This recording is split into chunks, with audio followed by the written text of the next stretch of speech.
Hello, thank you so much for tuning in to Natalie Levin Astrology. Today is Tuesday, October 13th, and it's 2020.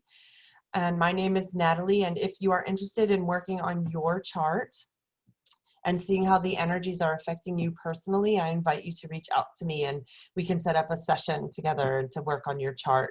I find it so helpful and so validating. Right this moment, I am looking at the chart for us as a species, and the moon is in Virgo and Venus is in Virgo, and the two of them are pretty close together. And I know for me, Virgo likes to get tasks done, and the moon is our emotional world and what might feel good to us as a collective. And I know for me, I got up and I did all these things on a list that I had made. I'm not really a list maker, but I actually did a bunch of things on my list. And now I'm realizing that the moon is in Virgo. So I'm like, oh, I'm doing the moon. I'm doing Venus in Virgo. Venus likes to get things, do tasks and clean up around the house and make things pretty and organized. So that is happening. And we also have right now, Mercury in Scorpio is stationed to go retrograde, to be retrograde. And when that happens, I would invite you to know that for about the next 3 weeks, it's going to be even more challenging than it might already feel to express your feelings. It can feel like there's this stoppage, like, oh, I want to get these feelings out. And first of all, Mercury's in Scorpio, which he doesn't really like being, because the Mercury is how we communicate. And Scorpio is deep and profound, like primordial feelings. So we maybe can't even access words for that, let alone when Mercury's retrograde.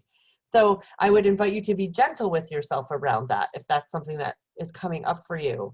The sun in Libra right now is opposing in a challenging conversation with Mars, which is anger and hero and warrior and war and frustration and martial. So how do we create some sort of, even in ourselves, some sort of a harmonious state while being very aware of our own anger, of the anger of the collective, Libra, harmonious state? How are we in relationship with our own anger and the anger of those around us?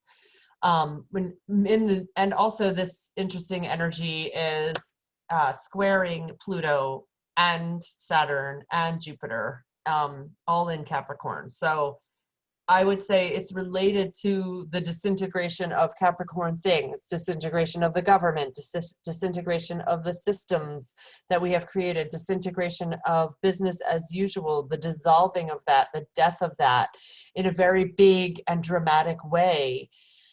And how does that feel? Is your anger up? Does your anger turn inwards and turn into depression? Have you run out of energy? Are you out of steam, which would be very understandable with these transits?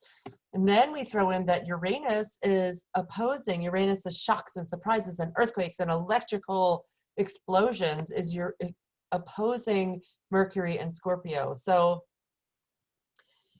I would say maybe the way you express yourself is completely not of the status quo, while still honoring this Libran invitation for harmony. Like, can we softly express our views, or express our views in a way that people can actually hear? How can I express myself in a way that people can hear? Do I have to even express myself? Can I just go and do whatever I'm going to do without actually having to tell people about it? Maybe I don't have to post about all of my beliefs on social media or like call people and tell them about it. Maybe I can simply have my beliefs in my inner world and live my life accordingly. Does any of that resound for you? I thank you so much for watching. I thank you for choosing to incarnate with me. I'm so thrilled to be here with you. And again, I invite you to like or subscribe or share if you're so moved. Okay, take good care.